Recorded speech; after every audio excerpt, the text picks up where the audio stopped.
Welcome to ALGO, a lot going on with Raj Kotecha, #1 podcast in Dubai. And in today's episode, we are talking about Beyoncé. She's just wrapped up her show here in Dubai. We didn't get a chance to go, but we watched it vicariously through our friends' Instagrams. We're going to talk about that. We're going to break down the deal. Was it 24 million? If it was it worth it? Was it a steal or was it too much to pay? We've got arguments on both sides, but we've got a very clear position.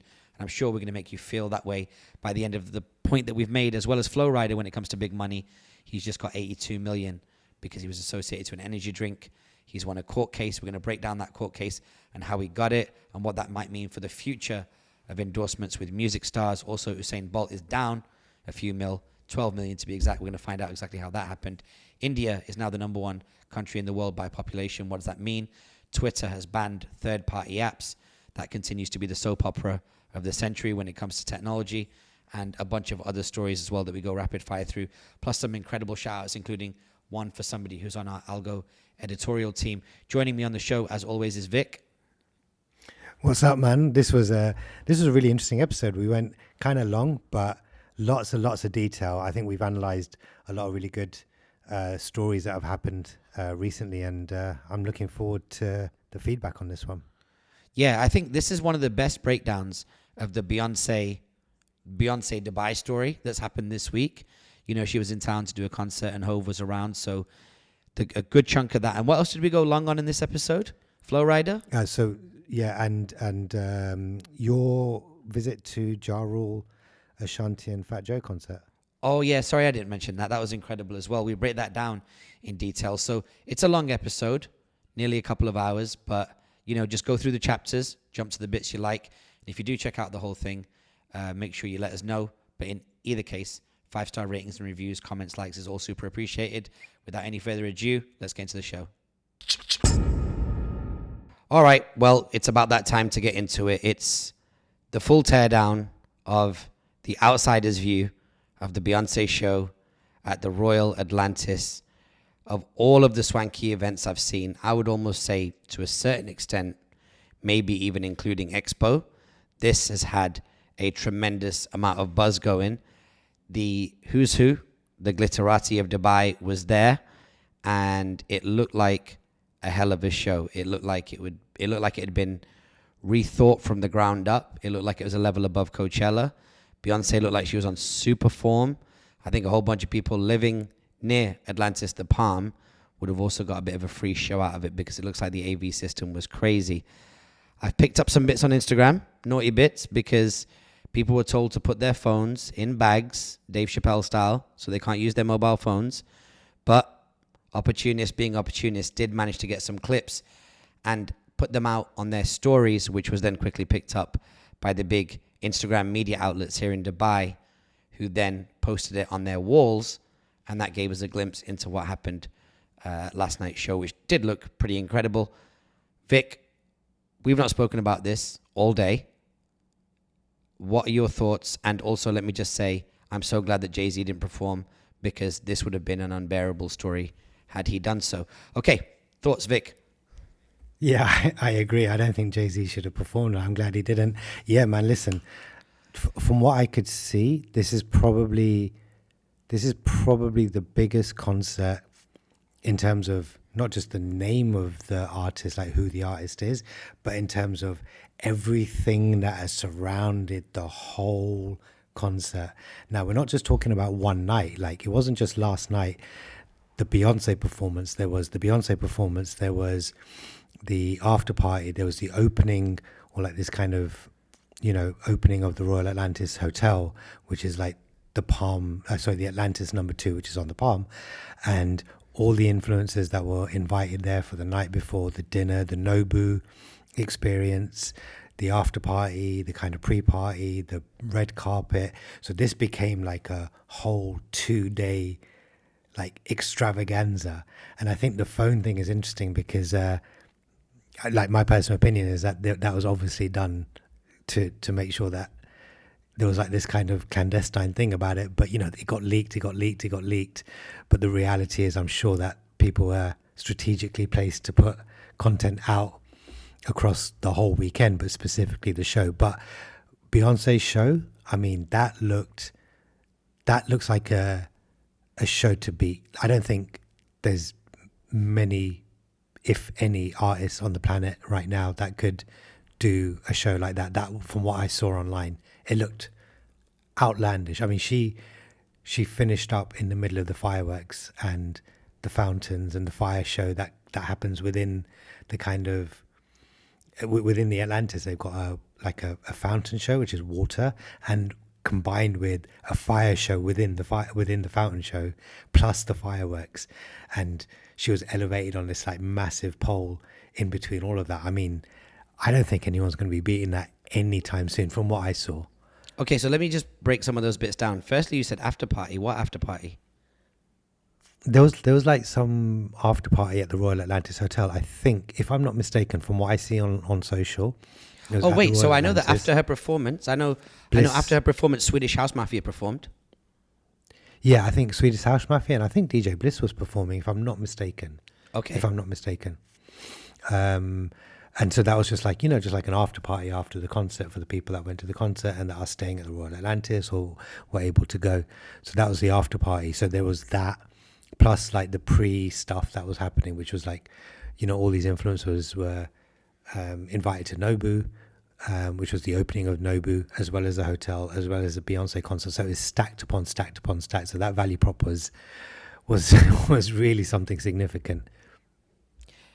I think as well, it looked like it was pretty interesting because everyone looked like they kind of like, nobody looked like they were just like mad thirsty or whatever. Like everyone seemed pretty cool about the whole thing, which was nice. And a big shout out to Sonal and Ash over at IA Management that put the whole thing together. They've been in charge of so many big campaigns here, from like Steve Harvey, Mariah Carey, all those. They're quickly becoming like the fixers for like AAA list celebrities here in the region. So, man, it's good. It's good to see like Northwest London Indians doing these kind of deals. Do you know what I mean? Come a long way from like, what they call daytimers or whatever like your generation was doing in London. So no, it's dope, man. It's really, really, really impressive. It looked like it was a lot of fun. I think at first I did think to myself, I was like, it is so exclusive and so well managed, and lots of our friends were there, lots of them.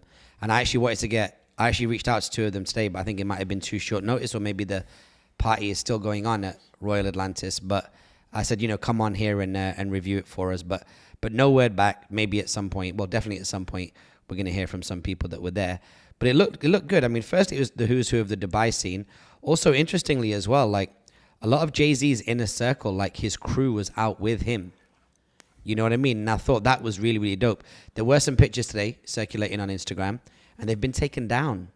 I think it was by Lenny S or somebody else. Yeah, like somebody put some posters up and pictures up, and then they've been taken down. But all the Rock boys, the Rock Nation gang, were all in tuxes and just looking fly. Steve Stout was in the country, and there was a lot of people, and of course there's going to be a few pictures. There's a few fanboy pictures. I think that fanboy position is almost difficult to not have with your body language when you're stood next to Hove. First one that came out, I think a day beforehand, was with Amir Khan, the boxing guy from Bolton.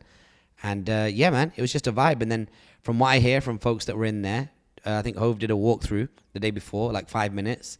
Did a walkthrough. I mean, it might not have been a paid walkthrough. I don't want to insult him by saying that. But like, he did pull up at a party for like 5-10 minutes and hit a cabana and then bounce again. And I recognized some people in the cabana. I'd able to quickly figure out who was involved with the event. So yeah, man, super, super dope. Really, really good for the city, man. And I think it would be a nice tee up if she did this. It was her first show in 5 years, and it was kind of the kickoff for her world tour, which is on the way.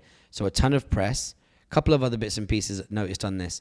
I think one of the reasons about making sure that there was no content being taken is it looked like it was a high octane, high risk show. If something had gone wrong, they don't necessarily want that leaking out too much. Secondly, 12 hours after the show, 15 hours after the show, we start to see a lot of well-produced, high-definition footage coming out on Instagram, which lets me think that this could be a part 2 to Beyonce's Netflix Coachella documentary, which was incredibly impressive. And this could be a part 2.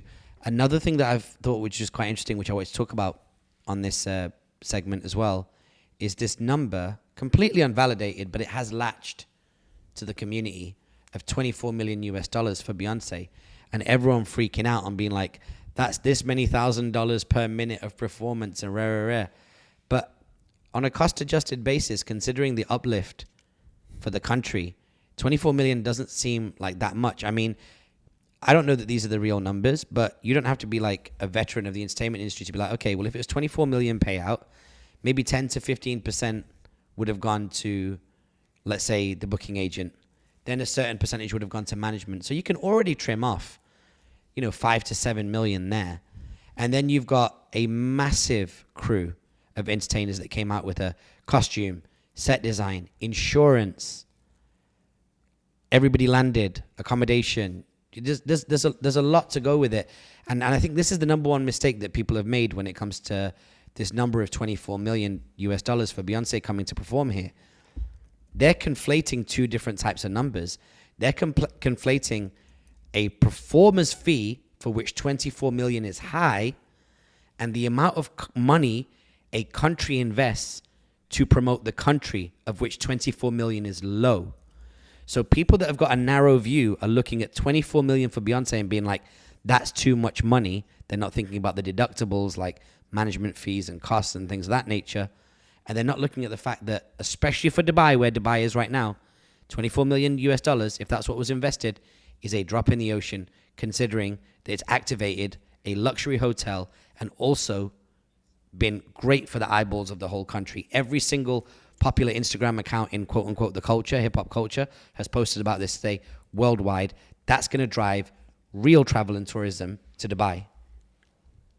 Dude, it's literally a marketing campaign for Dubai, and they're not strangers to it, and they're not strangers to putting up big money for big names to come over to do big things. That's what Dubai is known for. Now, I'm not kind of leaning into this like Habibi come to Dubai type thing, because, we've spoken about the middle class and the ordinary kind of folk here, but Dubai still has a responsibility to Dubai to make sure that it markets itself properly. Now, the Atlantis number 2, this Royal Atlantis, is a huge thing for Dubai. It's massive. So they've got to do it on like the right way. Now, here's the craziest thing. There's like, imagine this, right? Which other artist in the world could they get that could have the impact for that number? I don't think there is another one. Like, if there's any other artist, they'd probably be like, it's too much money. But then for Beyonce, for the most part, you can kind of justify it. Does that make sense? I think there's not many other artists in the world. Any Super Bowl artist. So I would say Coldplay, Maroon 5, Justin Timberlake, Bruno Mars, Lady Gaga. I think there's a lot. There's a lot. Now, I do believe that Beyonce's at the top of her game and has sat on that throne for a very long time, and that separates her from Taylor Swift and all these other bits, people that have great pop records. But I reckon there could have been a couple of other candidates in there. I don't know, man. I think Beyonce has more universal appeal than Coldplay, Lady Gaga. No, she does. She does. But if she couldn't make it, somebody would have been on that stage if it wasn't Beyonce. Yeah, if it wasn't Beyonce and she wasn't even in the conversation, you had Lady Gaga, it would be huge as well. But I think because Beyonce traverses so many different genres, including the urban, music world, and then you put Jay-Z in the mix as well, the biggest and greatest hip hop artist of all time. Well, then you're in a situation where you've got this kind of double whammy. And again, there is no other artist that has that appeal, right? Number one, the broad appeal, and number two, the kind of Jay-Z factor that, he plays somewhat second fiddle in this specific scenario. But again, his appeal is huge. And then again, the kind of glitterati and the who's who kind of thing, quote unquote, of Dubai, they're going to be more gassed to see Beyonce perform than Coldplay, I believe. Yeah, 100%. She has just... Beyonce is a much rarer, harder to access artist and a harder... I'm so glad I've seen her a bunch of times already, because I feel like at this stage in her career, the barrier to entry to see her is really, really difficult. So yeah, no, Beyonce, without a doubt, is she's in a league by herself. But I just feel like, there are some other people that, should she have not been able to make it for any reason, would have been, would have packed that place and made it super, super interesting. But Beyonce, there's a certain magic, there's a there's a certain iconic nature to her that we've not seen since, the likes of like peak Madonna, peak Michael Jackson. You know what I mean? It's like that kind of thing. So yeah, amazing. How do you think this could stretch out? To me, extending into Netflix as a like long form, high definition streaming video would be incredible, like documentary.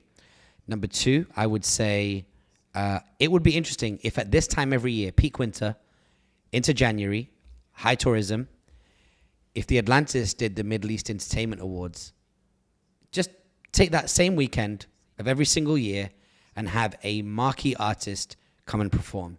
So I'm talking about Elton or Coldplay or fill in the blanks, and then go all out and actually make that the Netflix show, like license that out. Because if the Atlantis paid 24 million, handed it over to the team, is it Parkwood? What's their group called?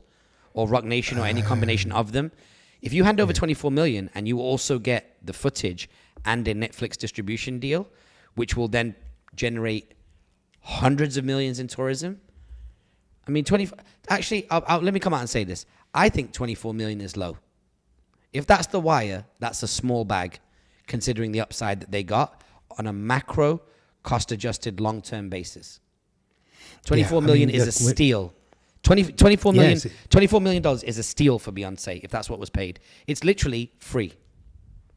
Yeah, I agree. The return on that 24 million, over the long term is huge. Over the short term is, just over any term is massive. Like you can't really put a price on having Beyonce come and open the biggest resort to open in Dubai in a very, very, very long time. So the biggest artist on the planet opening the biggest and kind of best resort in Dubai that Dubai has seen for a really long time. You can't really put a price on it, and I think I agree with you. It's if it's not free, it's pennies on the dollar. Do you know what I mean? It's so cheap because they're going to make that money back within the next year without a shadow of a doubt, if not even less. Because I don't even want to start thinking about the price of the suites there, and like the high rollers are going to come in, they're going to see that place, they're going to be like, I want to stay there because it's the new hot, hotel on the block, and they're all going to be in the suites, and there's probably going to be plenty of suites. There's going to be an abundance of suites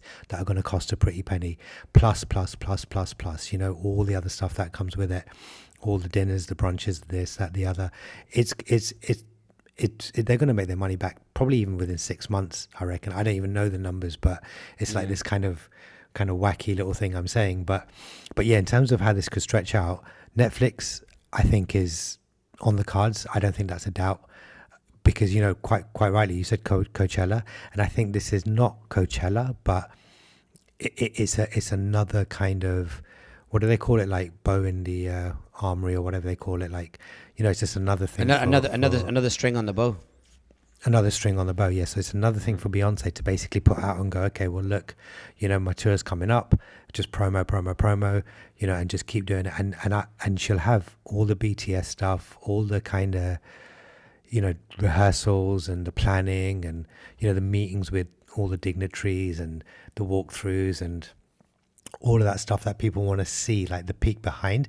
And do you know what's even crazier about that? Is that people, I think, around the world are now very interested in Dubai. Again, as we've discussed, everyone wants to see behind the curtains of like what Beyonce's doing about a concert. Everyone loves that. But if they can double that and see what's happening in Dubai, like behind the scenes of like a massive event being produced, then people are going to be really interested in Netflix getting that.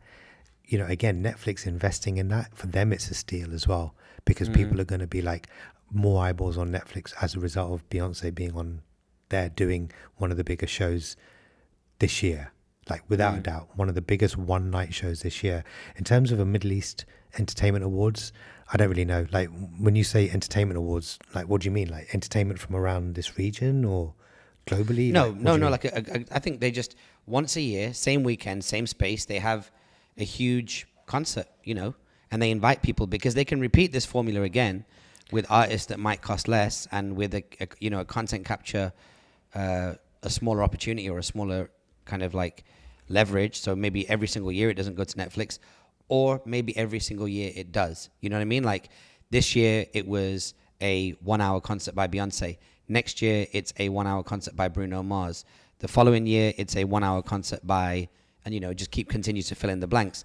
So that means that every single year the Royal Atlantis show, the annual Royal Atlantis Entertainment Award, could do that. Now, do you remember in the 80s or 90s when South Africa got Miss World, there was a place down there called Sun City, and it was known for that. So I imagine some sort of play like that, where you've got this like geographically synonymous, unique entertainment offering that then over a decade can become kind of like iconic and like its own little kind of franchise. Well, here's the thing. Based on, I've not seen the space. I've only seen what I've seen vicariously through all these Instagram posts. And it looks like it could be a concert venue, or at least be created into a concert venue when they need it. So I think it's probably going to happen more than once a year. They might have this like big marquee artist. In fact, what they might do is they might emulate like a Vegas style kind of residency, or something along those lines perhaps. So like kind of leaning in more into like the way that Vegas sets up its concerts and shows and just kind of books out artists. It could even be that, because again, Vegas is built on tourism similar to Dubai.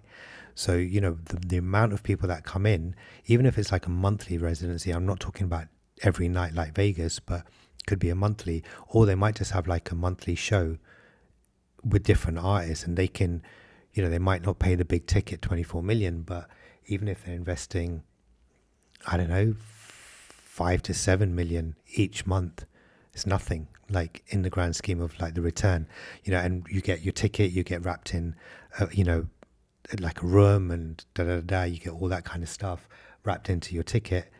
They'll make their money back. So maybe it could even be more than just an annual event. Who knows?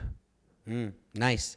Yep. Well, that's the teardown. I'm looking forward to getting into it. I think the majority of people that went there last night are still kind of like preoccupied, and I'm sure the networking opportunity is going to be insane. But we'll hold back on all that until we get one of our friends on who went along to it. Maybe we reach out to Bliss or one of the guys and say, okay, tell us how it all went down. But until then, on that same night, and I have to apologize to our friend Sal, because we were like ping pong back and forth about potentially going to this show. And then about an hour and a half before, I got a message from a friend saying his friend has dropped out. Can I come along? And I said yes. So I was all the way the other side of town, and at a baby shower. And so I came down to Coca-Cola Arena to check out Ashanti and friends, those friends being Fat Joe, who's announced, Ja Rule, who's announced, and even Akon was there as well.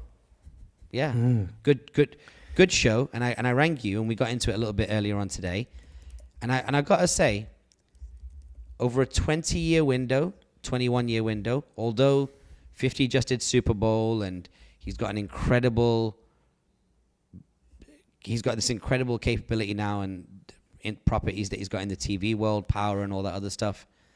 When it comes to rapping and doing a show and being kind of like studio accurate in terms of their vocal ability and performance ability, over a 20-year window, Ja Rule won.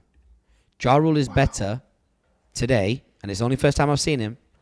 Ja Rule is better today than every 50 performance I've seen in person and online since 50's career. And I was at Get Rich or Die Trying the first tour when Fabulous opened up for him. So I have seen a lot of 50 and many places. But Ja Rule, man, that dude can sing, rap, his breath control, his stage presence, his just charisma and personality and like facial work is 10 out of 10. This dude is really special. He also came out to New York, which if you're from that world, that this is that Cool and Dre sound when he walks out was incredible. And then he just did hit after hit after hit after hit. Just incredible, man. But he's got hit after hit after hit. That's pretty much all he's got. Do you know what I mean? So rule over 50. That's I would say that's a big statement. But the thing is, they're still very different, right? And their records are still very different.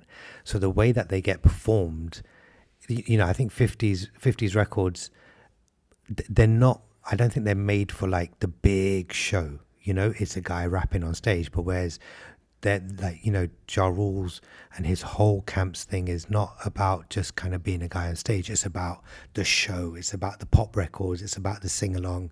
It's about the duet, and it's about hip hop and R&B. So that brings a different kind of vibe when you're doing a show, right? Now, so maybe it's 50's big show records. 50 having Dre behind him, having so many incredible, like I've seen 50 live in arenas. Wankster goes off. I Get Money goes off.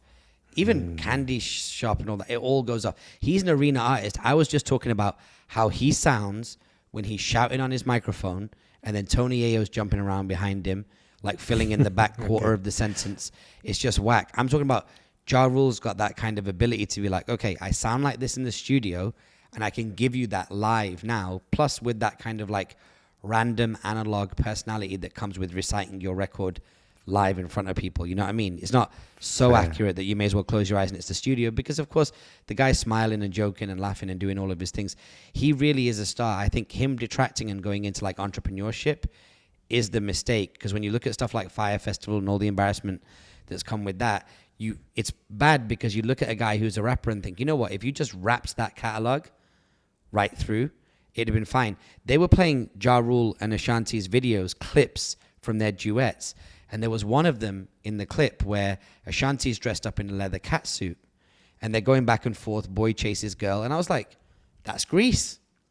That's John Travolta and Olivia Newton-John. They took that whole schematic and they applied it to that video, which we in our early 20s would have seen that. But of course, in your early 20s, you're not like, oh, cultural reference, you know what I mean? But when you look at it now in your 40s and you go, yo, this is so crazy. And they made the post-pubescent boy meets girl anthems of the early 2000s, late 90s, early 2000s. You know what I mean? Like just the back and forth where they're singing to each other and asking you, you know how corny it is, right? Will you ride for me? Will you do this? Like all that kind of like teenage girl, young 20s guy, like asking each other what's their loyalty look like and all that kind of stuff, but with that street edge to it. These are great little candy pop records that still sound amazing today. And when you're in a room full of like women in their 30s and 40s, you understand what those records mean, because they were for the chicks. Yeah, dude, completely. I mean, you're talking about when you and I were at university, right? These were like huge records, and just after graduating. And, it is that kind of 18-year-old, 20-year-old, 21-year-old. You don't know what relationships look like. You just think it's one thing, and they're like really playing into that. How was actually, no, before we get into Ashanti, Akon came on for any of his own records, or just that record with Ashanti? What's that record called? Body on Me. Yeah, it was called yeah, Body yeah, on Me. yeah. Yeah. It's not. I don't think it's a great record, but is that the only record he did, or did he do it in his own? Right. So here's what happened. Let's take it from the top. Firstly, big up to Coleon. He was the opening act DJ. I've not seen him in an arena. He did 2 slots, one Dolo and then one with Ashanti's DJ, but the DJ was Hype Manning. So congratulations to him on getting that look. And then post Coleon, we went into Fat Joe. Fat Joe comes out, red 2-piece sweatsuit, obviously iced out, short jewelry. Not the Fat Joe that we know from the 90s. Obviously, the Fat Joe that we've seen maybe in the last decade or so, who's a lot slimmer, a lot healthier, skin looking good, looking like wealth. Behind him, rich players behind him, taking the video footage on his phone and a few other bits and pieces. So it wasn't a lot of Terror Squad guys on stage. He did it solo. He didn't have a hype man.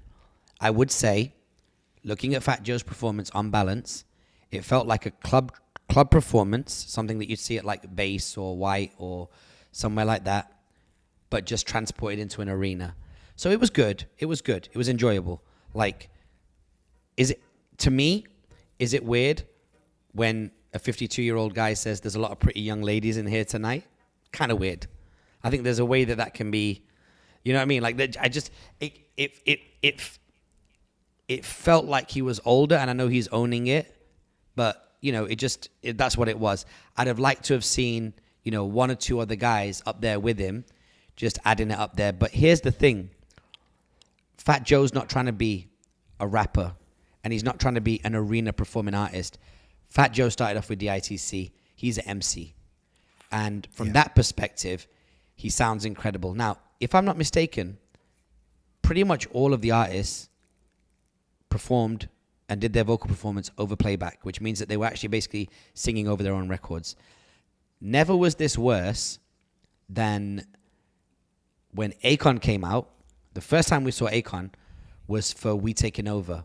So Fat Joe segues into We Taking Over, and he goes, yo, this next record's from my little brother who's become as big as the biggest. And then you hear, and it's great, it's hype, of course. That record's a phenomenal record. I think was it Heatmakers, or who did that record? I can't remember. Anyway, so, or maybe Cool and Dre, I have no idea. But, you know, he comes out, and then Akon comes out, and that's cool, you know. Akon just looked like he was just like out, like Carrefour, just realized he had no wraps in the house and just went to get some. So like jeans with like some red stuff underneath the ripped jeans, like inside the leg, and then like a red hoodie just like zipped up, being like, oh my God, it's winter in Dubai. And then, you know, it was fine, but he was like super miming. Like it really looked like, I'll tell you what it looked like. It looked like when you've ever been to karaoke and someone's like, let me do it. And then when they do it, they just mouth it and they don't sing it because they realize like, hang on a second, I'd have to use my actual voice. It was so odd to me. And I've met Akon, nice guy, no disrespect, but it felt to me like he might have a throat issue and he doesn't want to work his throat for the vocals, because on either side of the vocal performance, he would, you know, he'd talk to the crowd and he'd say stuff and the mic was clearly on, but it looked like he wasn't really trying to sing over his own stuff. You know what I mean? So that was good. Then Akon. Then Fat Joe wraps up, a little bit more music, and then Ashanti comes out. Ashanti, obviously, she's 42. She's my age. She's filled out. She looks incredible. Curves in all the right places. Her style is a little bit like, you know, like corset with the bigness. Similar to how you saw Mary 10 years ago. Mary's just turned 50. Ashanti's 42. The catalog obviously doesn't run deep. Ashanti's catalog is more committed to like girl in her early 20s falling for somebody, having those initial conversations about love with that person. Mary, what's interesting about Mary's last 10 years of performances, or 15 since I've been seeing her, is that when Mary was doing songs in her 20s, she was singing like a woman in her 60s who'd been divorced 18 times. That was in her 20s. So now that she's in her 50s, it's full circle. Whereas Ashanti's not got that level of pain. But when she does sing songs like Rain on Me or Happy, because they are lighter, more melodic, less gospel records, they sound amazing. And the feel-good factor and the connection with the crowd was incredible. By the way, best looking crowd I've seen in Dubai since I've moved to Dubai. Really, really good looking people. Yeah, like obviously not everybody. If you take your like run-of-the-mill middle market Brit with the orange skin and the lipstick and then some weird thing that they put on the outside of the lipstick. So the lipstick is the color, I guess, on the lips, but then there's a liner that goes between the skin and the lip, and it's like some sort of like, I don't know, like boundary or something.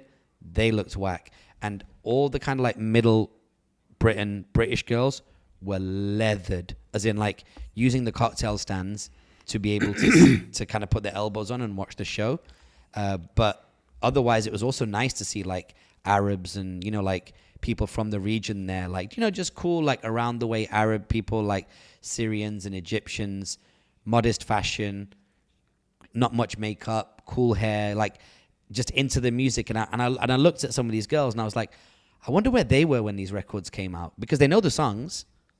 I just wonder what their relationship with the record is, you know? So it was nice to see people from other places that we're not from, like enjoying those songs. So Ashanti did a thing, great set. definitely needed tightening up.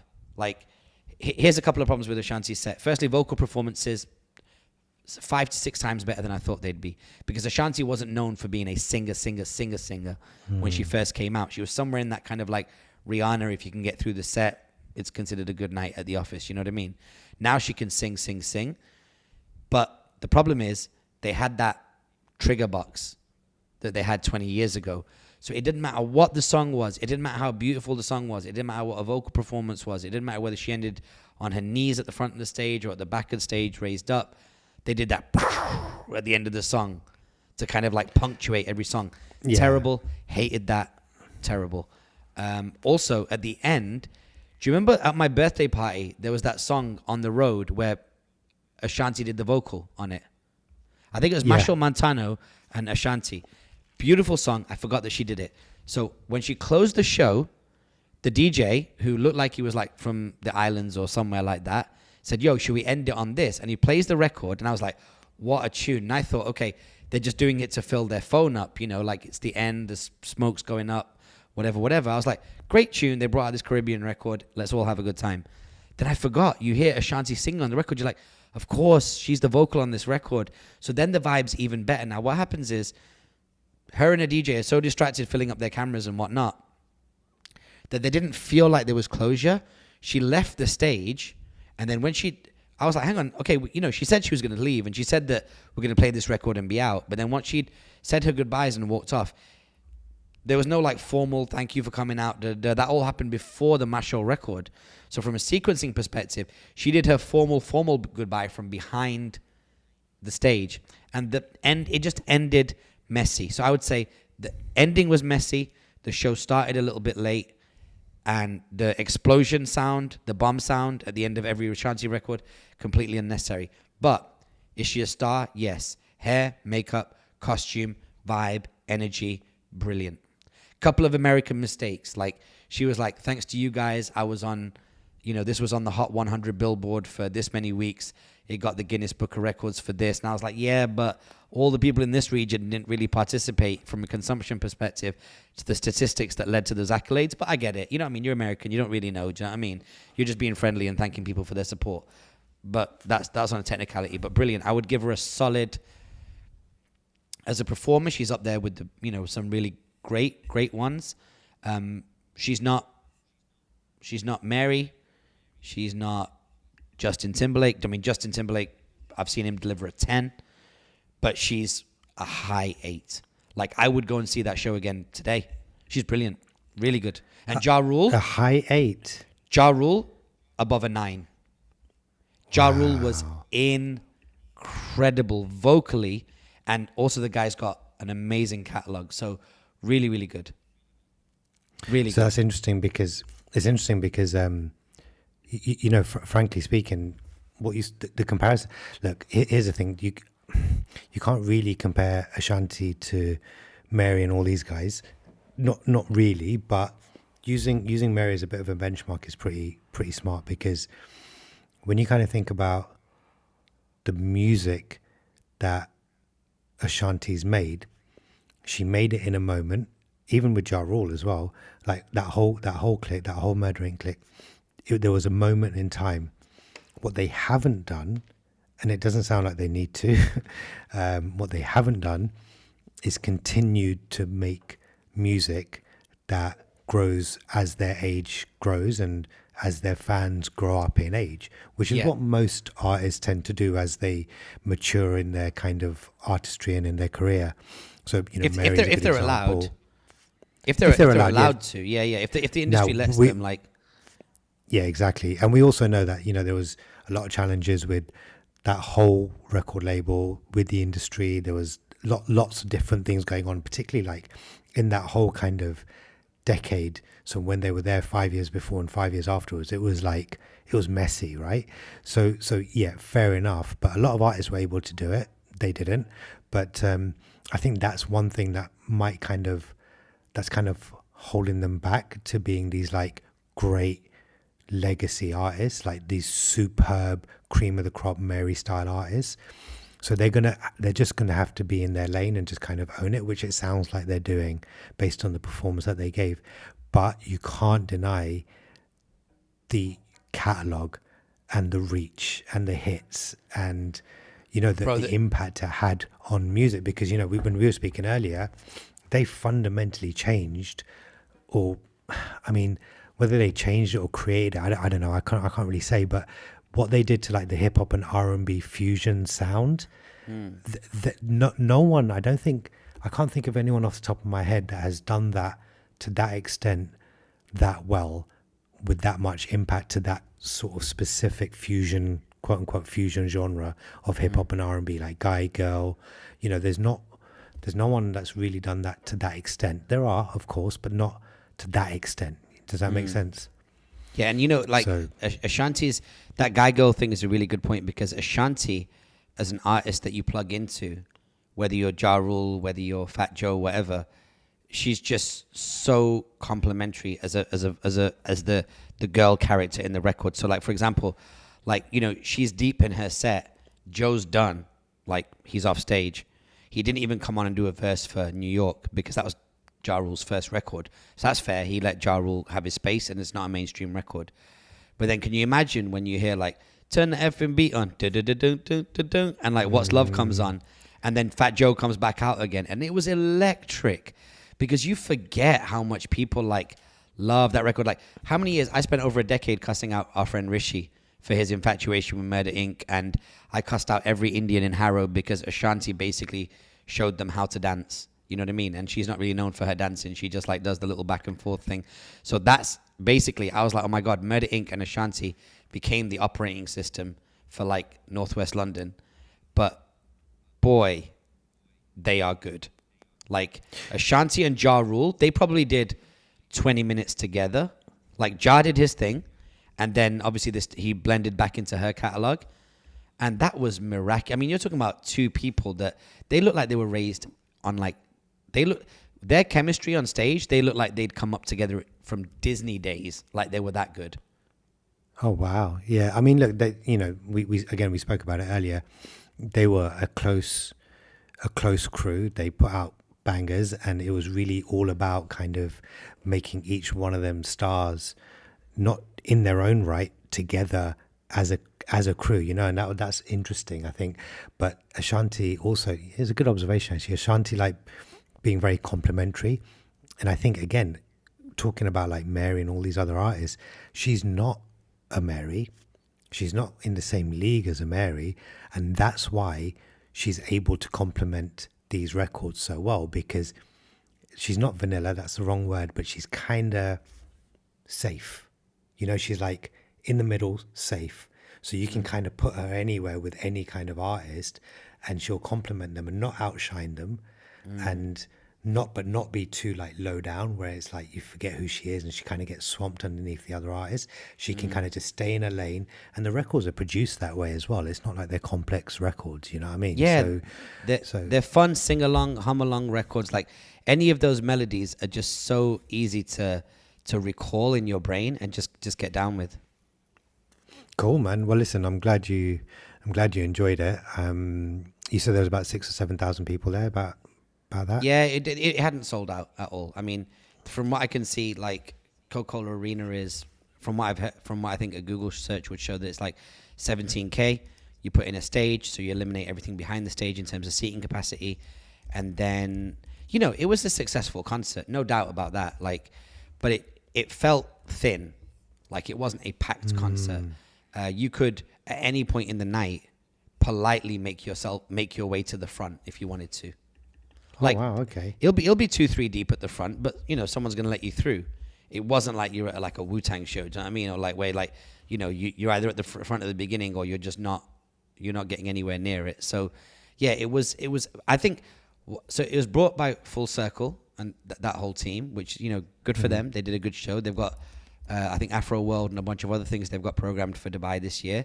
They seem to be on an upward trajectory. But what I would say to Full Circle, if they could, is I would say that there is a real kind of like club party chemistry there. And I would probably build the stage in the middle, or extend the stage out into the middle, and really let people go out and do their thing. Use up some of that standing capacity, because doing more than those seats for legacy artists is going to be very difficult, I think. unless you've got like a 50 or somebody who's like super rare. But the reality is, Fat Joe is out here from time to time. You know what I mean? Like in a pretty regular basis. By his own words, it's his second home.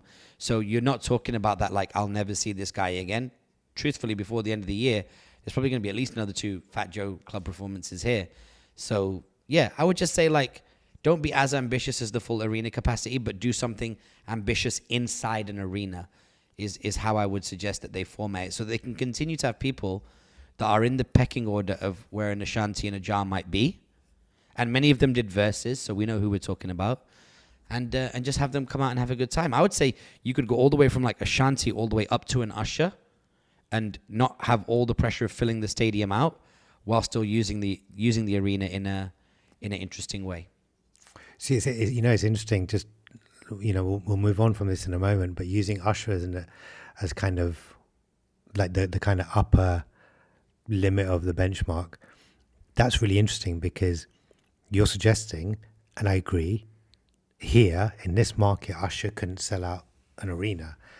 I don't think that the base is strong enough here and the catalog is deep enough or connected well enough with the base here to sell out. So it's very interesting because I wouldn't ever really think of Usher like that, particularly historically, but I wouldn't really think of Usher like that. But that really is true here, I think. No disrespect to Usher. I think he's been one of the greatest male vocalists that has ever been. But it's weird to think that, don't you think? Yeah, and the interesting thing about Usher is, and I think we're going to see something really, really interesting with him, is he's got this property that he's built called Lovers and Friends. So let me just tell you who's on the Lovers and Friends lineup. It's had many successful years. That looks mental. Yeah. Yeah, they've done it before, but just in no particular order. Chris Brown, Mariah Carey, Missy Elliott, Pitbull, Usher, Christina Aguilera, Miguel. Then on the new front, you got Janae Aiko, Summer Walker, Party Next Door, Bryson Tiller. You've also got 50 Cent on that bill. You've also got Boyz II Men, Omarion, Bow Wow, Lil' Kim, Eve, T.I., Soulja Boy, The Brat, Genuine, Remy Ma, JoJo. I don't know which JoJo that is. It was Casey. I'm assuming it's from Jodeci, but could be JoJo the singer. On Vogue, Blackstreet, minus Teddy Riley, I'm assuming. Jagged Edge, Next, Wayne Wonder, Kevin Little, Little Mo, 702, Lumidee, Baby Bash, Young Jock, Franchise Boys, Manny Fresh, Fair, Enowari, Chingy. It's basically everybody who's on the playlist of any records that you hear in Harrow. It's really dope. But I think you could take 1/4 to 1/3 of that list, and you could do that at Coca-Cola Arena, and it'd be incredible. I mean, right now, if you say Coca-Cola Arena, Lovers and Friends, Usher, Nelly, Ludacris, T.I., 3-hour show, it's selling out all day. Yeah, 100%. Yeah, each one of these artists would need other artists to fill it out. But yeah, pretty much all of them. Maybe not Mariah Carey. Mariah Carey's probably the only one. Mariah could do Coca-Cola. Mariah could do it on her own. Yeah, Mariah could do it on her own. Pitbull could probably even do it by that's himself, the one I was going to say. Exactly the one I was going to say. I'd argue that Pitbull could. Maybe not Christina Aguilera, although she might. But those are the only 3 out of this whole lineup that I think could fill out Coca-Cola Arena on their own. I think Chris Brown could do it. On their own. I think Chris Brown could do it. And I think 50 could do it because 50 did just do it. So yeah. Yeah, actually, that's a good point. 50 did do it. Yeah, so Chris Brown, 50. Okay, before I put a pin on that, any more that I've missed on there? No, that is it, right? So yeah. No, I think that's it. Yeah, I think there's a few people here that could do an and Friends format. Like I think Nelly could do an and Friends format. I think Missy could do an and Friends format. And as long as you get 4 decent caliber artists to come out and support, then yeah, you're good to go. Yeah, Flowrider's doing his thing. Nice segue actually into the next story because we have a Flowrider story. He came up nice this week. Yeah, man. And actually he was going to be the one that I wanted to speak about next as well. So Flowrider was just, I think 2 days ago, awarded a little over $82.6 million in damages after successfully suing Celcius, which is the energy drinks firm that he was an ambassador for. And this is a court case that's been going on for around 2 years, just under 2 years. So he was an ambassador for them, I think, was it 2014 to 2018? And I think part of the deal was that he would get a 1% stake in the company. Now, through, miscommunication or bad contracts or, maybe just bad faith, that didn't happen. He didn't get his 1%, and his contributions to the growth of that company weren't recognized in the right way. So then he decided, right, I'm going to sue them. And he has come up over $80 million in damages. Now, that's huge. That's a big win for him.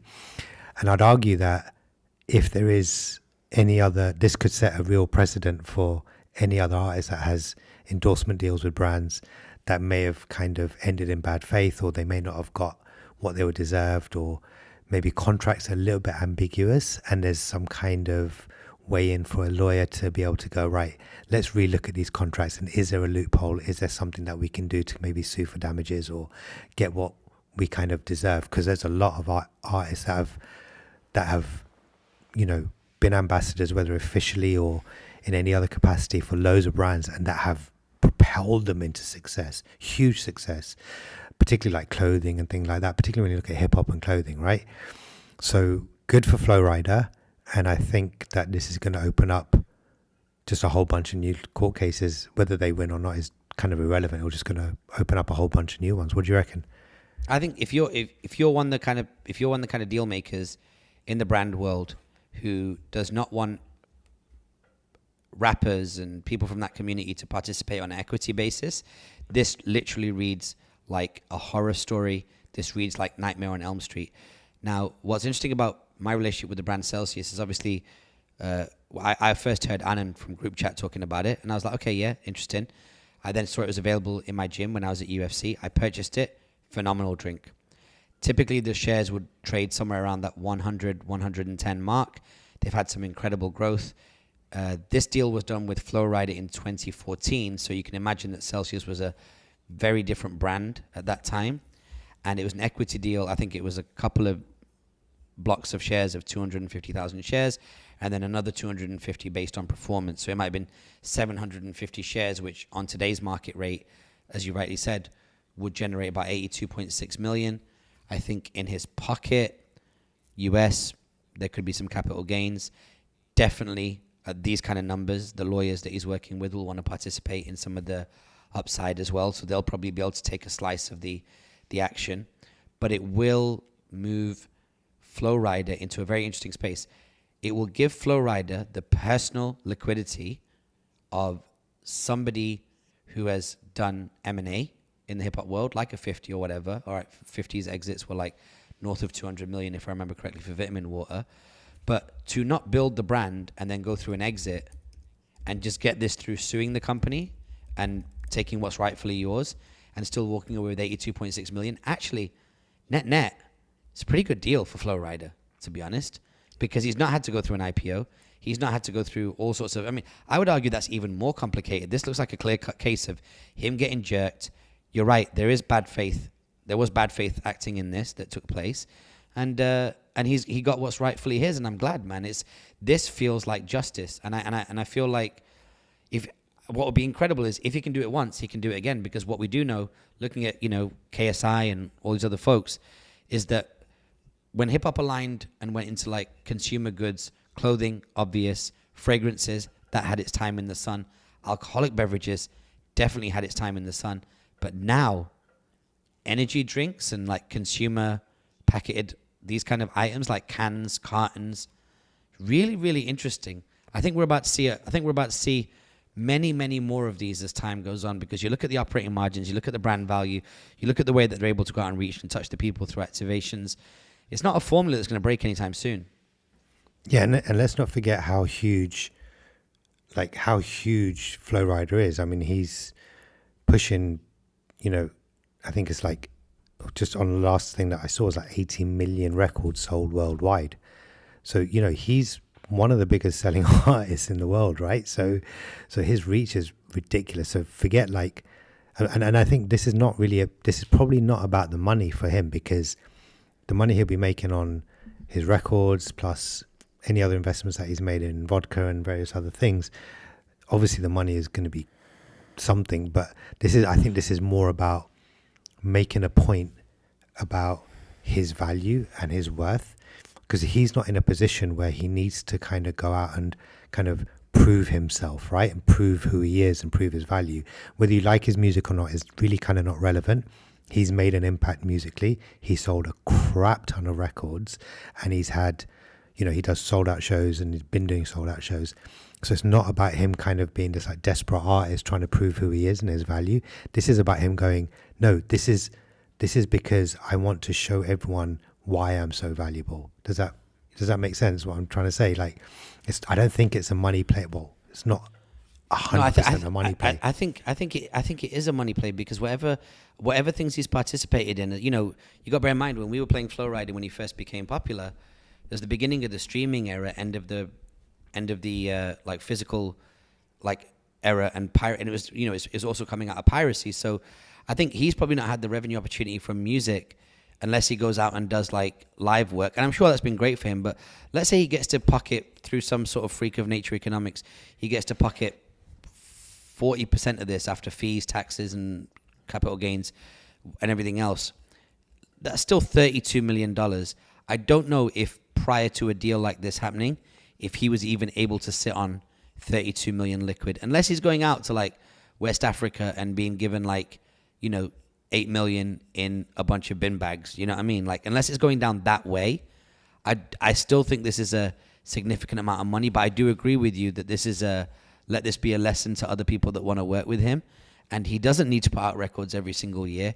He could now, if he wanted to, just spend all of his time doing stuff like this. And I think it's really, really important to remember that even if it was a payout of 32 million, Flo Rida is nowhere near the biggest, best rapper in the world. He's just another pit bull, right? But the fastest man in the world, Usain Bolt, lost 12 million, and some media outlets were reporting that this is his life savings.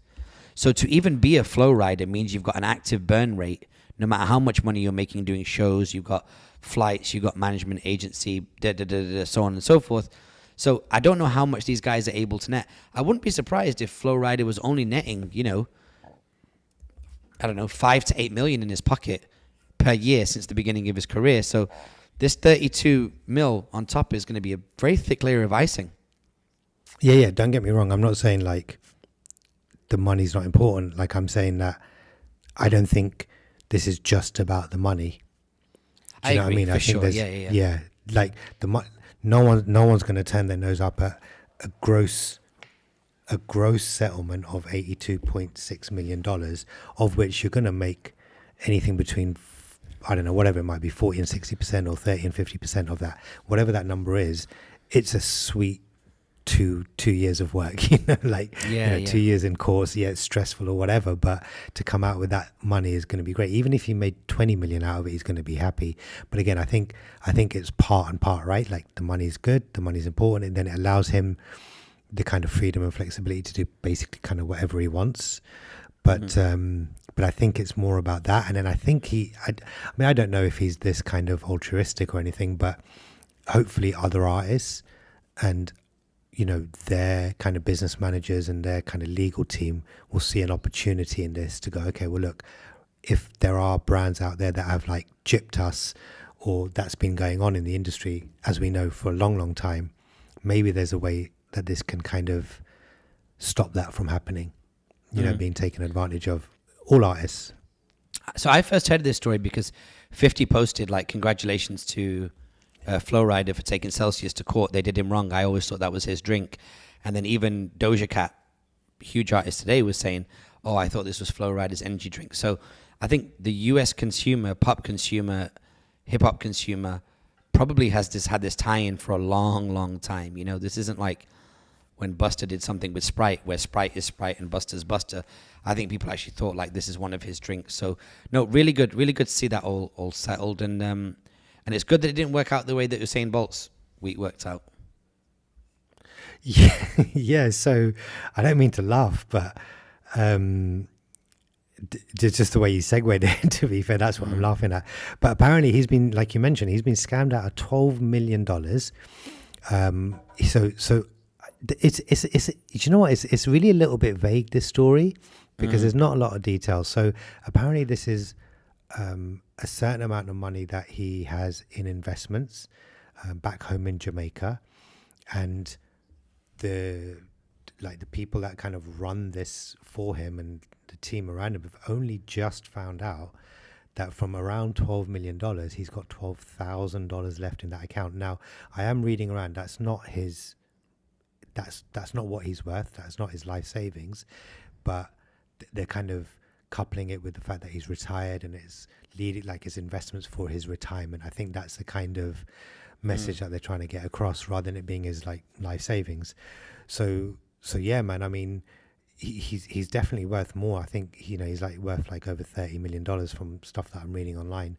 But yeah, look, I don't know what's happened. It's really vague. I can't figure out what's going on. But yeah, man. I mean, that's not like the bank kind of going, oh look, we've lost $1,000 or a couple of $1,000. It's like this is vanished, which means someone's gone in and scammed him.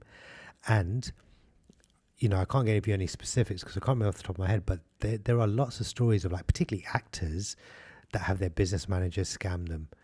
And a lot of music artists happen to as well, where like business managers go in and like they're basically embezzling money from their account and from that particular talent. And this could, I don't know, but it could just be another case of that, really. Like he's just getting embezzled by someone in his team. I hope not, but sounds like it could be. It looks like you said, you're right, it's 12 million of his life savings, not his whole life savings. And he looks like he invested it with a limited company by the looks of things. That limited company is called, I think it's Stocks and Securities. And, they obviously they're an investment fund or an investment vehicle, and that money has obviously disappeared. So let's see what's going on. It'd be interesting if the CEO of Stocks and Securities came out and wrote a book about this whole thing and called it How I Pulled a Fast One. But yeah, no, don't want to get beat up by him. Bolt's net worth is reportedly 90 million, with a good chunk of that money coming from a lucrative sponsorship deal with apparel giant Puma. Now retired, Bolt earns an estimated 4 million from Puma annually. So yeah, I think that he seems positive from a cash flow perspective. So he's not going to be he's not going to have to unretire or kind of like do anything corny. Looks like he continues to keep it real. But yeah, so it is harsh news, man. Harsh news for him. What else is going on the harsh news side? We have a Twitter story as well, right? This was very shocking when this came through on the group chat. Tell me about it. So Twitter's officially banned third-party clients.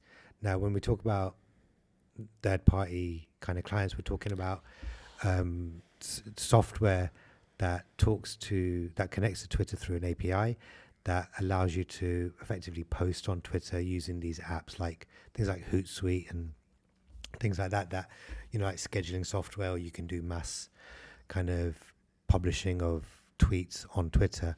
So they've completely banned any of these. Well, they're saying that it's updated its developer rules to ban third-party clients without really any kind of explanation.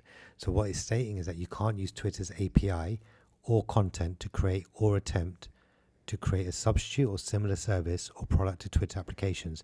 So it sounds like they're basically trying to get rid of all the copycats as such, kind of thing, based on what I'm reading. I don't think it's copycats. They're not copycats. They're not copycats, but anything that could potentially infiltrate the Twitter ecosystem, particularly when they're talking about bots and keeping it clean and things like that. So any kind of entry point into Twitter that might contaminate it, that's what it sounds like they're doing. Yeah, so that's valid. I would say that the bots argument is valid. But the thing is, to me, it looks like this, right? So you gave the example there of Hootsuite. I don't know if I told you, but so I know Ryan Holmes, the CEO of Hootsuite. I was at an event in London one time doing something or another, and I just saw this like cool white guy just stood around, and we just became friends. And I said, "What do you do?" And he goes, "I work in media. I work in the agency world. I've got this app called Hootsuite, and I've come to England to try and get some agencies to start using it for their clients, because Twitter was as hot as anything could be at that time. Around the time that, started the relationship with Gary Vee and people like that. So Ryan was one of those guys. Well, I think it was just me and him that connected. I don't think all three. I don't think you've ever met him before. But in those days, we stayed in touch, and I used to give him feedback on Hootsuite. And if you remember, when I first started the agency, having these kind of apps that could schedule tweets were considered quite revolutionary. They had a really nice free portion, so you could kind of like, as an independent freelancer, you could do a lot of that stuff. And then they started to launch paid plans and scheduling. And what got really annoying to old Twitter pre-Elon and now new Twitter post-Elon is that a lot of these third-party apps, because they had the API access, which means that they were able to do stuff on the core application that is Twitter itself, because these third-party apps could do stuff on Twitter like read tweets, post tweets, skim through lots and lots of data and summarize Twitter activity, Twitter itself did not have the capability to do that, which is the reason why for over a decade Twitter has been accused of under-innovating and that's why the share price has had the least amount of movement since the company had started. So when you start paying Hootsuite to do stuff for you on Twitter that Twitter cannot do itself, and then the monetization happens and stops and ends at the Hootsuite level, now Hootsuite's making more money than Twitter's making, because Hootsuite has taken that API, that pipe, into the back of the Twitter machine and then built a front end of the machine that's better than Twitter's own front end. And that's always been a case point of envy for the Twitter board. But it's also been one of those kind of frenemy things, which is like, well, how do I cut them off? And so typically what happens in business is that you wholly cannibalize a third party. So Amazon will look at the sales data of, USB pens and this and that, and then they'll go and make their own basics line, and then they'll drive all that traffic to themselves, and that's considered anti-competitive. But there's something about Twitter's DNA, especially in that Jack Dorsey era before Elon and all these guys came on board, where they massively under-innovated, and they didn't even do that. Like, you'd even think like, why don't we just launch our own better version of Twitter to stop Hootsuite and all these other apps you were talking about kind of getting that opportunity higher up in the customer journey. Now let's see what happens. I think Hootsuite released a tweet saying you can still write tweets or read tweets or something. But this is a direct blow, and this is a fundamental vulnerability if you build your business on heavily indexed towards having pipe access to a platform. Very, very dangerous times.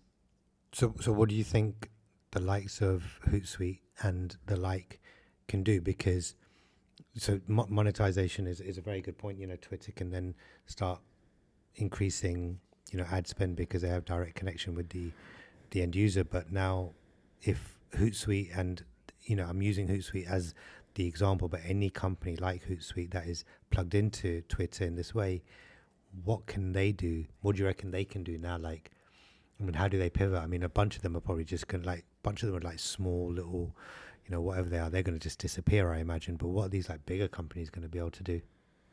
I don't know. It's in the line of fire, it looks like, looking at TechCrunch right now, it looks like it says here, after cutting off prominent app makers like Tweetbot and Twitterrific, Twitter today updated its developer terms to ban third-party clients altogether.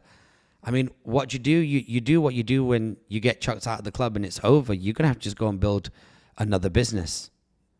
Because if they're not going to allow you to access there, and they say, you know what, this is my ball, like, the little angry kid who's playing football is like, just takes his ball and leaves. Well, that's it. You're not playing football anymore. So, it's not as if Hootsuite and all these kind of things have been like at the forefront of media for quite some time, because when Twitter was a dominant form of media, you could get efficiencies from the Hootsuites of the world. But post-Twitter, we've had the rise of Snapchat, the rise of Instagram, even WhatsApp starting to kind of wear certain cross-dress pieces like a social network. Do you know what I mean? So Twitter's not as relevant as it was. Plus, what we've also seen with Twitter's stock price and engagement, daily active users, monthly active users, is they swing too much based on the news cycles of like a Donald Trump being on there.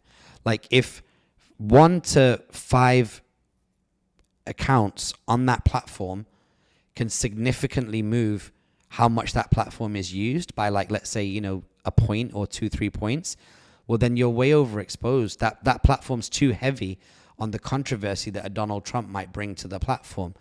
And so, Twitter's been on its ass for a while. This is, if Elon Musk turns this around, whilst him turning it around won't be something that you can jump in and drive like a Tesla, or like something you can see go into space like SpaceX, amongst the tech community, this will be the turnaround of all turnarounds. However, I believe, if I'm not mistaken, end of January, beginning of February, he's got to do his first interest payment to the loans that he's taken out for Twitter. And that number could land anywhere between, I heard one person say 350 million, and I heard another person say $1 billion. So I don't know. It could be $1 billion this year and 350 this quarter. That probably makes more sense. Yeah, that makes more sense. He better start selling some Teslas, you know what I mean, real quick. He better get himself into the showroom. But yeah, the problem is on the Tesla front though. Just to build on your point, he's getting tremendous pressure from the board, and there could even soon be board activism, because the board is saying, you're the CEO. Why are you not showing up to work every day and running this business that is not only a transportation company, and unfortunately it's now getting pigeonholed as a transportation company.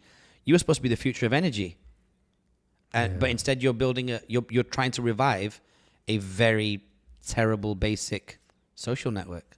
Sorry to cut you off. Yeah, it's no. Like, I was just making a flippant joke, but it's interesting because you're right. Twitter does rely. It's not just a controversy that like a Donald Trump might give it. It actually really relies on the news of the world, right? Because the only reason that, people go onto Twitter to do, a couple of things. One is to comment on what's happening in the world, basically, whether that be good, bad, or ugly, whatever. It's not just, I'm not talking about like, I'm talking about financial, tech, politics, etc., everything. And then the other thing that they do is to go and read about it, right? So they're very, very heavily reliant on everything that happens in the world. Mm. Whereas you look at like an Instagram, or let's just take Instagram for example, it's not reliant on news at all. Like, really, it's reliant on user-generated content about just whatever they're generating content about, and people being interested in it, not about the news of the world. Yes, people comment on it on Instagram, but it's not the primary place to do it or the primary consumption tool for that news. In fact, Twitter's probably one of the most consumed news site, more than a social network. It's a news site, and it's probably one of the most consumed ones in the world. And should people start to feel like they're not getting their news, or they're not getting the accurate news, they're just going to disappear. And if Twitter doesn't do something to, they're basically putting all the eggs in one basket, right? So unless they do something that allows people to go, right, more than news, I'm getting X, Y, and Z, it gives them a reason to stay if they're not getting the news, or they're not getting the controversy, or if they're fed up of the controversy. Do you know what I mean? Mm. So let's see, you're right. If he turns it around, this will be one of the biggest comeback stories in tech. I don't know any others off the top of my head. Aside from the original SpaceX, where he was down to his last launch and he turned it around, this would be one of the biggest comebacks in tech. But I saw this. I'm seeing the tweets that I kind of love, the ones I'm seeing that I really respect. Well, I saw one today, which was that Twitter is an incredible platform if you follow the right people and get rid of like bad people. Because then effectively what you're doing is you've effectively got a group chat with the world, like how we've got our group chat for the news. Shout out to the ALGO editorial team. But if you're only following certain news sources on Twitter and they're all ones that have been highly curated by you, you're effectively on a group chat with the world. So let's see. I'm also interested, none of these companies that wrote this story up that I've seen have helped me understand how much revenue these third-party apps actually contribute to Twitter, because I'm sure that to the extent that they use these APIs, they don't have free API access. I'm sure that being industrial enterprise scale, like someone like a Hootsuite or whatever, that they've probably got to kick some money back to Twitter. But regardless, doesn't look like Twitter wants it. Even if it is there, it's out. It's this is the soap opera of the year when it comes to technology. It's fast moving. It's got heroes and villains and controversy and lies and big money at stake. Let's see what happens. Let's see what happens with it. Great story though. Yeah, it's a Netflix documentary waiting to happen, right? It's a Netflix series. It's a little Game of Thrones. Do you know Yes. what I mean? That's what it's going to be. And I'm sure that there's definitely going to be a movie or a series about Twitter. It's there's no doubt there's going to be one about Elon Musk, but there's no doubt there's going to be one about Twitter, whatever the outcome is. So there you go. Okay, cool. So a little bit more new. I mean, we've got a ton of news stories. I don't know if we're going to get through them all, but one I did want to talk about is, because obviously we are Indians, and India. Speak for has yourself. now- you don't look Indian, and I sort of do. India now has surpassed China to be the most populated country in the world. So it is at 1.417 billion people, whereas China, I think, is 1.4. So not a huge difference. It's just creeped ahead. And yeah, that's the state of the union right now. Obviously, India's just continually growing and has been growing for many, many, many, many years. But I think a big reason that this has happened is because of China's first population decline in over 60 years. And the first decline was in like or not the first one, but the one in the 1960s was because of like widespread famine and starvation. I don't know what caused that. But this one, The British. specifically, is that what happened in the 60s there? I don't know. Anything wrong in India, it's the British. No. Sorry, this is in China. So China had a population decline in the 60s because of famine and starvation. Since then, they've got not it. had one. They've only increased in population. So now China's had a decline. So it's a bit of a kind of a weird one. We're not saying that India's just surpassed China, but China's declined in population by only 850,000. But that's enough for India to, just edge it forward. So I think the big thing here actually is more about China and less about India. The good thing about India is this. The good thing for India is this. It kind of gives it another little kind of leading indicator in the world. And I think a big part of this is that we know that there's a big burgeoning middle class, educated,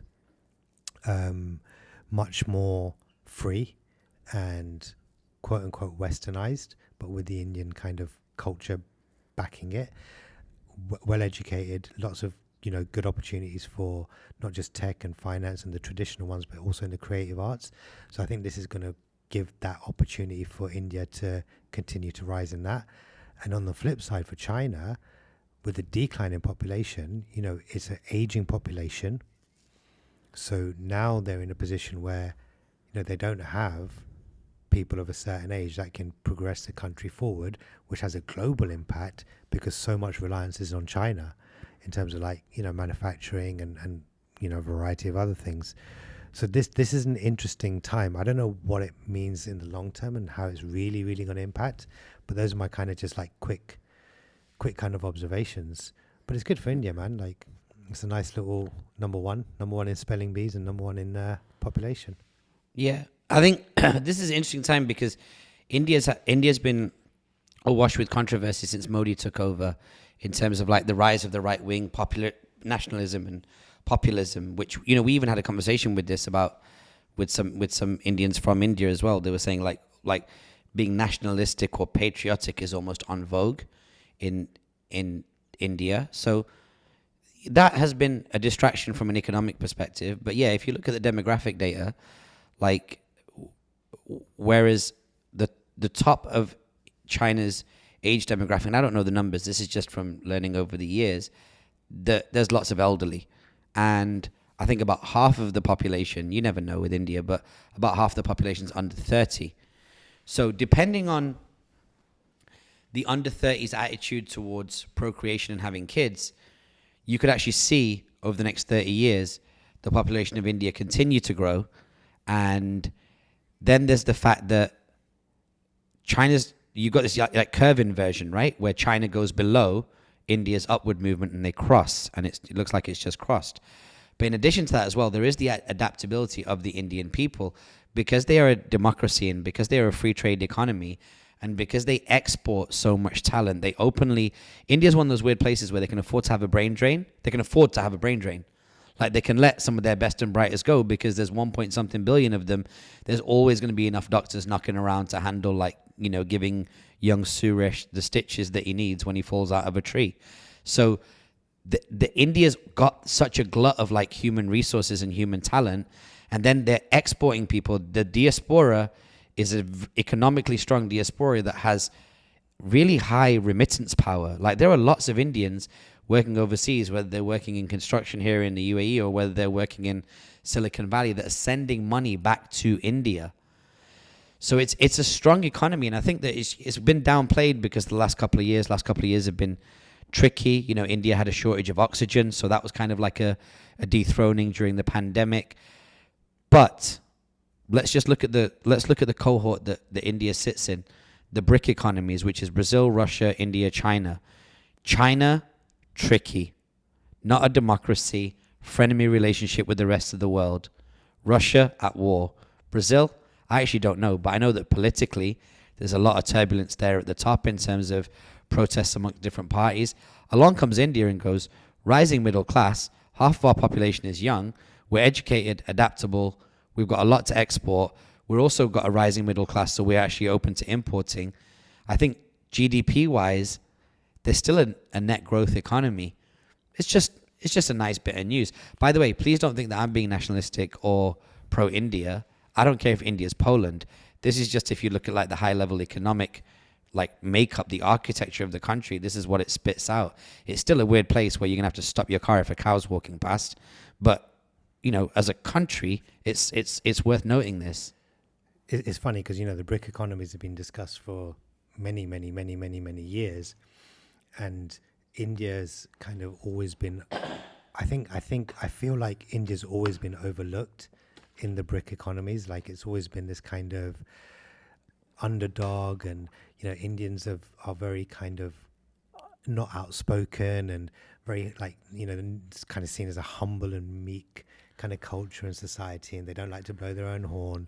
But the reality is that, okay, forget the kind of tech CEOs that India has produced globally, because they're dominating basically all of tech, and the biggest companies in the world. I think what is really important here is there is two or three things at play. Number one, everything that you said about the rest of the BRIC economies is having an impact on India's kind of upward mobility, particularly in the perception of the world. That's the first thing. The second thing is that this kind of middle class, and I think we've spoken about this in previous podcast episodes, that there is this genuine, like, you know, let's call it 18 to 38-year-old kind of this middle 20-year-old, 20-year kind of age range. Forget the youngsters because they're going to have a different life entirely, but they are well educated. There's plenty of opportunities within the country and outside of the country for them to be economically stable and have really solid careers in almost any kind of field that they choose now. And, you know, like I've just read a stat here that the India's labour force participation rate, which is an estimation of the active workforce and people looking for work, stands at 46% last year, which is a pretty significant number. I mean, it's almost half the population is within the workforce. Now, I'm talking about like kind of legally and notably in the workforce, right? Not those guys that, you know, run the local kind of newsstand and do this and the chaiwalas and all that kind of stuff. No, I'm talking about, you know, what would be seen as globally legitimate work. Because they've been overlooked, forget like what's been happening politically, because, you know, it's really difficult to comment on that when we're not part of that world. When, you know, I don't know enough about it. We know there's controversy, but there is a real opportunity if India as a culture and as a nation stand up and say, this is why we're great. Whatever is great about them, this is why we're great. This is why we're going to contribute, and what we've contributed and what we're going to continue to contribute to the global economy and the global markets. And I think that's a really important thing for India to do as a nation. Again, I am Indian. I've not lived there. I'm not an Indian from India culturally. There are obviously very distinct differences between how we were brought up and Indians are brought up in India, but we do understand it, and I feel like they need to speak up. However that is manifested, there just needs to be a higher voice as to what the contribution is internally to the country and to the global stage, and there is a real opportunity for them to do that. And that voice should be Mims. I don't know how. Mims has a song called "This Is Why I'm Hot." If we can put Mims and Modi together, next time the national anthem's being sung, I think we'll be good. We'll be on the right path. I mean, looking at Eminem. Yeah, exactly. Yeah, M&M.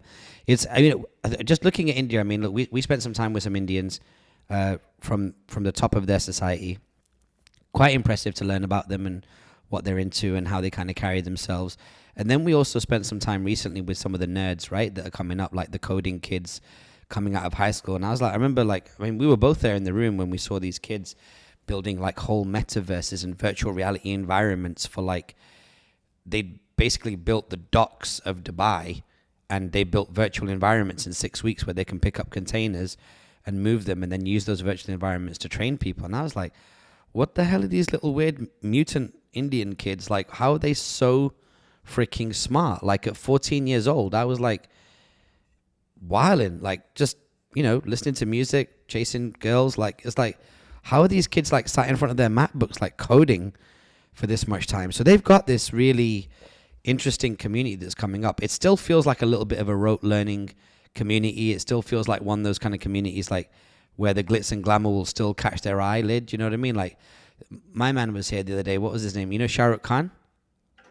Yeah. I think he was over here on, I think he was on the address downtown, and, you know, everyone just lost their mind, right? And then what they do, typical, they had like a bunch of dancers doing their little dance, their little Bollywood dances. All thousands of Indians are just like losing their mind, like they've never seen people do choreographed dancing before. And yeah, it was just, it's a big, interesting economy. And it's so weird because I'd say for about 20 years for me personally, every 3 to 4 years, the universe just presents this really big macro case as to why you should pay attention to India. Last time I went there, I wasn't too turned on. But if I went there in 2023, I'd want to update like what my perspective is on that continent. I imagine it'd be good. One of our friends, Michael, you know him, he's like talking about how many unicorns are being spat out. I mean, you don't spit out north of $1 billion worth of valuation. That's not a fluke. That's like you've got to be an economically viable and feasible like trading entity or business or startup to be able to get that label. So some real shit is happening over there. That's for sure. Yeah, and there's multiple ones of those, and you know, even if you think about it, like even like infrastructurally, if that's even a word, you know, they are creating better road systems, you know, better connectivity between all the different cities, and that wasn't there before. You know, we've driven, you know, through India, you and I actually, and I've done it a couple of times as well, and it's not safe, it's not great, it's not ideal. But now, from my understanding, like these highways that they're building and they've built are really doing amazing things for connectivity, and that allows, you know, more mobility within the country for like workforce and maybe commuting or whatever it might be. It just increases the opportunity within the country. So there we go. It's good of India to get a headline, considering the world that we're in right now. Really good of India to get a headline like this. Let's see how it plays out. So are we going to drain more of the news, or should we just move on from the news? And if there's anything pressing, we'll just talk about it on the next episode. This is the reason why we got to get to 2 episodes a week. But is there anything else that's like super pressing? New MacBooks look like fire. Go on Apple website. Go check out the specs. The GPUs are super impressive. If you're into graphics, the 14-inch machine has got 3 USBs. Looks like fire. Just insane. And we'll break down some podcast stats as well in the next episode. But yeah, we had some more stuff to talk about. But truth be told, it's midnight. Ironically, it's Monday now. You're probably going to get the episode technically on the day that we finished recording it. So that's never happened before. But like, yes, that's are we good with that? I mean, you call it, Vic. It's your no, do Dude, I think we've gone quite deep into the news, and we've done probably an hour and a half just on the news. So Wow. yeah, maybe let's go on to Big up to you've done a Shine as little well. bit- Shine's got a deal with Disney for his biopic, so being produced by Rock Nation and DJ Khaled. If you want us to talk about that, just drop us a message. We'll break that story down for you. Yeah, so let's move on to content recommendations now. I've not had any. I haven't got anything that stood out to me in terms of content, but that I've seen. But there are two bits of content that I want to kind of just highlight. The first one, we spoke about it before, is You People. It's the film with Jonah Hill, Eddie Murphy, Nia Long. That's on Netflix. I think we spoke about the trailer maybe a month or two ago, and that just got released. I think now 3 days ago, so on the 20th of January. So I'm going to watch that hopefully when Shayla gets back from her travels, because I know she'll want to watch it. So I'll do a little review of that once I've watched it. And I saw the trailer for KSI's documentary, which is coming out on Prime TV on the 26th of Jan. It's called In Real Life. So I think the trailer is, it's like a few minutes long, and it's got all the usual things, the highs, the lows, the crying, the motivation, the interviews with the family, the parents, with a couple of friends, the brother, like a little bit of controversy, a little bit of like mystery, a little bit of this, a little bit of that. But I think KSI is such a super interesting character. And, from conversations I've had personally with people that are around him, seems like a really cool guy, like a really nice guy, super like work ethic and humble. So I'll be interested in seeing that 26th of Jan. It comes out on Prime TV. So those are my two content recommendations that I haven't seen yet. Nice. Yeah. I'm one of those guys. I met JJ, KSI. Very nice guy. Super chill. At the time, he was into gaming, online gaming, or people watching him play video games or something like that. He wasn't boxing. But yeah, super nice guy. Like, carries himself like a gent. So anything that happens to him that's good, I'm here for it. So good job, him. I've got a couple of content recommendations. Let me just go through my YouTube history. I would say weirdly, it sounds like a bit of an odd one. One of my content recommendations is last week's episode. If you've not checked out last week's episode, where it's myself, Vic, and Alex all together in my apartment discussing Apple's VR headset. What else is on the title of that one? WWE going into Saudi and Elon losing a bunch of money. I would definitely recommend that one. It's really, really insightful. That episode's so good that it will keep you smart way into February. So if you're not the brightest of people, go back and have a listen to it, and then just pass off everything that we say is your own. Otherwise, I would suggest Gary got back on my radar this week. There's a video that he's put up on his YouTube channel, a little over 20,000 views right now. The title of the video is The Ways I Took Control of My Health, and probably how you can too. The artwork is him in between a green and a red. On the green side, it says exercise, sleeping. On the red, it says shitty foods and stress. Vic, you should absolutely watch that one. It's really, really good, because me and you have regular discussions about health. Gary's 47 years old. We met him we knew him through his fat years, but we also did a show with him on his last fat year in 2013. And then, he was always started working with like Mike Vacanti and Jordan and all these guys. And then he got into super shape. He's basically been in shape for about 9 years. So, but it's nice because he's a friend that we know. Mentally, we use a lot of his operating system in our business. So to have somebody who we're like so close to break down his thesis on exercise and how he makes it happen and his own shortcomings is very, very interesting. So, it's a really good piece of content.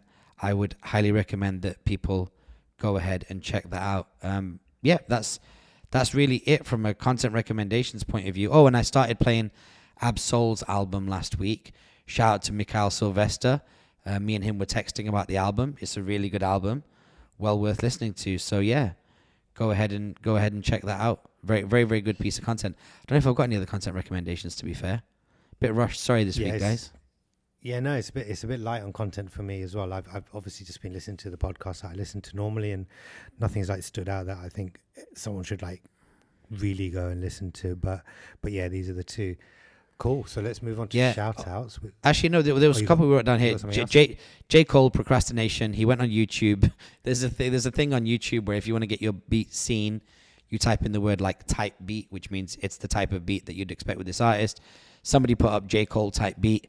J. Cole was just looking for a laugh, I guess. Searched for J. Cole type beat, picked the first one, rapped over it, and then gave the record back to the person that posted it on YouTube and took the DM chat and just made that the artwork. So I love to see that kind of like rough and ready, run and gun style content creation. And it's nice, you know, something nice for a fan. So that's good. And I think Drake dropped a record. I've only heard it once or twice. Jumbotron shit popping. Cool video. So I think it's just like 72 hours in his life. You see him like bumping into Mike Tyson and all this kind of crazy stuff. But the problem is with Drake, even a great record, it just gets thrown in a bin which is over full of great records. So it's a great record, but you know what? There's going to be 15 others like it in the next 3 years, and they're all going to be great. None of them are shit, but it's just for Drake to stand out now, he has to deliver something above a 9.5 for him to be better than himself. Never mind good enough for us. This record last week's good enough for us. But, you know, for him to go all time now, he's really playing like he's in the minutia now of how to outdo himself because he's just made all the hits. For him now, it's just an album game. He's just got to make sure that his albums are, you know, masterpieces. They've just got to be that, because all these records that he's dropping, you know, any collab that he does, whatever, like you said, it's just another great record from Drake. And it's just keeping people interested in him. He's just keeping in the zeitgeist. That's all he's doing. And like, I'm not saying that in a flippant way. He's doing the right thing. He's doing what he should be doing, and what is obviously naturally his DNA. And collabing with some new up and coming artists, British artist, Central C's in that video. You know, so like he's staying on the cusp of everything kind of culture. But in order for him to wow anybody, because you know people just get gassed, oh, Drake record, da da da, and people just get gassed, but they're not really looking at it from the lens of his entire catalog. He just needs to drop a great album every year, and he won't. At some point, people like you, people like me, at some point, it might take some time, the interest will wane, right? It'll just be like, okay, cool, it's another Drake record I've heard. Like you just said, look, I've just heard it once and just moved on, kind of thing, you know? And you wouldn't normally do that.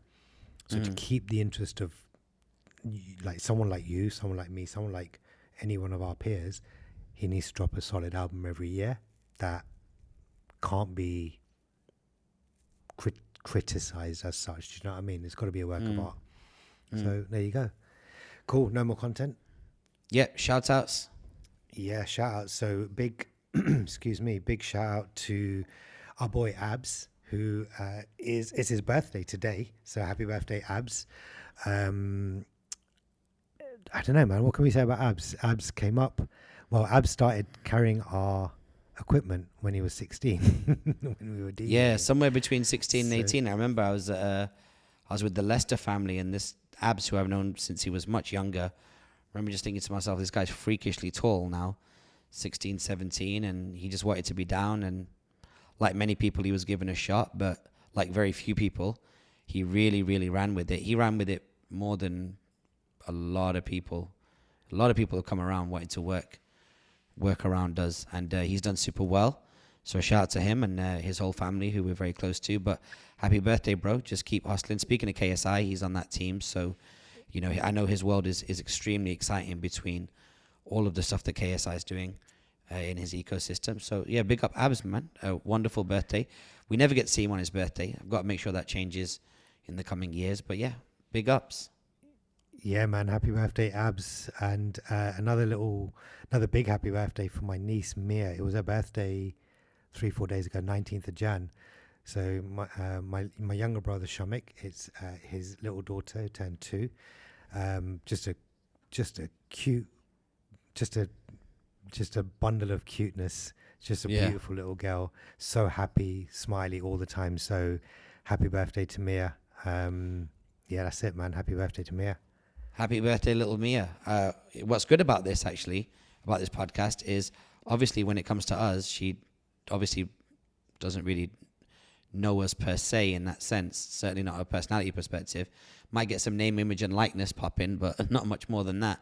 And but it's nice that these podcasts are recorded with these shout outs so that in the future she can see them. So that's a nice feeling. So happy birthday, Hold on. Mia. Speak for yourself. She knows who I am. Really, by name? No, well, she calls me Adda. So for anyone that doesn't know, it's Dad's older brother. So Yeah, so calls she's me got a Adda. name So for you. She's got name, image, and likeness. That's good. yeah. So Yeah, the she knows who contract we is all are. valid. Yeah. Yeah, yeah, fair enough. Yeah. You had a couple as well, right? Yeah, I got a couple. So I wanted to shout out Nimi Mehta. We spoke about she left Channel 4 recently. She's let the world know now that she's with Dubai One. She looks like she's really doing her thing. Her schedule looks awful.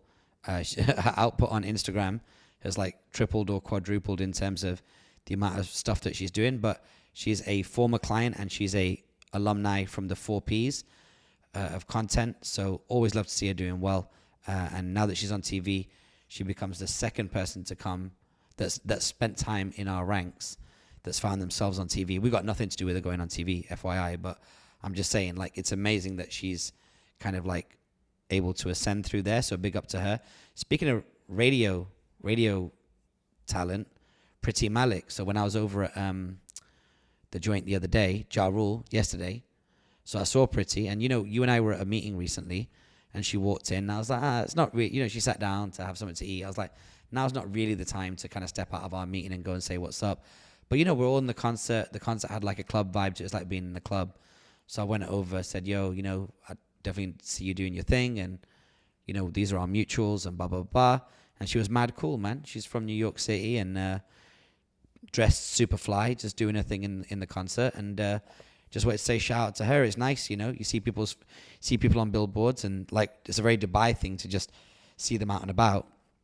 And I figured that was the day to go over and say hello. So big up to Pretty Malik. Yeah, I think there's a couple of interesting things in and around what she's doing. We'll talk more about that as and when, you know what I mean? And shout out to our friend Paula. Big up for the invite on the yacht a couple of days ago. Shout outs to my friend Kanika, who's just turned 40 and got herself a fat crib. She threw an ill party. I want to give a shout out to her business, Leela's Lunches. If you need food for your kids, I guess for their school or lunch or whatever, they've got like one of those solutions. Search for Leela's Lunches here in Dubai. And yeah, obviously, we talk about Flo as like being one of the biggest critics of the show. But yeah, I want to give Flo a shout out as well for the hookup for Ja Rule concert. And apologies to Sal, because me and Sal were talking, we were scheming on going, and I wasn't going to go. It was a write-off. Like I'd been to, this housewarming, and that was literally a baby shower. And I got the message like, yo, I got a ticket, come. So I went, but upon reflection, had things not been so quick, and had I not been as loose off the martini that afternoon at the housewarming party, I should have told Sal. But yeah, hopefully he'll listen to this podcast, get hyped and excited, and then we'll all be able to go again at some point in the future. So that's it, man. That's ALGO. How long did we go today? We got a separate audio recorder. Let us know if you're listening to today's episode if the audio quality is better. Typical. We went 1 hour and 40. So do we do birthdays ahead of time or after? What's our do we have any kind of protocol on that? I'm zero protocol on that, but I really don't care. As long as I don't forget whose birthday it is, I consider that a massive win. I'll give somebody a birthday shout out now for the beginning of March, just to make sure that I've mailed it in. So then let's do it for Sal then. Just talking of Sal, because his birthday's coming up in a couple of days. I think it's on the 24th. I say it's technically tomorrow. Yeah. It's technically tomorrow. So he turns the big 40. So happy birthday in advance or belated or on the day, depending on when you listen to this, Sal. Happy birthday. Yeah. Huge shout out to Sal. Sal's such an important part of this podcast. And actually he's like, that's where I do all of my rehearsals for my thoughts and my, when I take a position on a news story. It happens during our 5K walks in the morning. So shout out to Sal for being part of the ALGO team. Also big up to Wes, Neil, Kyron, Kish, Jessel, Bal, Arjun, and Alex. Alex is traveling this week. So last couple of days with his core family, so he's not on the podcast. But hopefully midweek we'll get him on. And also some interesting news, actually. We might even be doing our first ever overseas ALGO. Oh, well, as in I guess we've all been overseas at different points, but overseas somewhat in person. More information about that to come. It's coming up in February. If you enjoyed the show, make sure you give us a 5-star rating on Spotify and a 5-star rating on review on Apple. Really helps us get discovered, as well as subscribes, likes, and comments inside of YouTube. Distribution seems to be going up. I saw again a couple of people this week that said, big up, I like the podcast. So very grateful to you guys. And we'll speak to you all next week. Peace.